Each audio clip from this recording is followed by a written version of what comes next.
అది లేదు.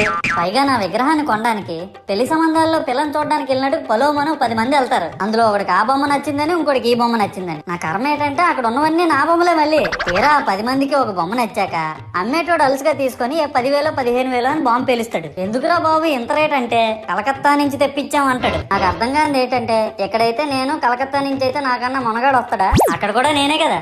ఇలా నన్ను బజార్లో పెట్టి బేరం ఆడి నా మొహానికి ముసుగేసి వ్యాన్ ఎక్కిస్తారు. ఆ వ్యాన్ డ్రైవర్ గాడు నేను ఉన్నానని కూడా చూడకుండా ఏదో ఆలోచించుకుంటా డ్రైవ్ చేస్తా గతకల్లో గబ్బి గుబ్బి అని తెంచేసి నా కాల్లో చెయ్యి ఎరగొట్టేస్తాడు. ఈ విషయం చందాలు ఇచ్చిన చిన్నోళ్ళకి తెలిస్తే మళ్ళీ ఇరిగిపోయిన బొమ్మ పెట్టకూడదని ఏ బొమ్మ రాసి కవర్ చేసేస్తారు. సరేలే జరిగిందేదో జరిగింది, నా భక్తులే కదా కూల్ బ్రో అని చిల్లయ్యే లోపు నన్ను పందిర్లో పెట్టి ముసుగు తీసి నాకన్నా పొడుగున్నే సౌండ్ బాక్సులు 2 నా చెవులు పక్కన పెట్టి డీజే గణేష్ బ్రో అని చెప్పి నా పాటలను కూనీ చేస్తారు. సరేలే పిల్లలు కదా ఇప్పుడు కాకపోతే ఎప్పుడు ఎంజాయ్ చేస్తారు, కాసేపట్లో పూజ స్టార్ట్ చేస్తారని వెయిట్ చేస్తా ఉంటే ఆ 5 రూపాయల వ్రతకల్పన బుక్ చూస్తే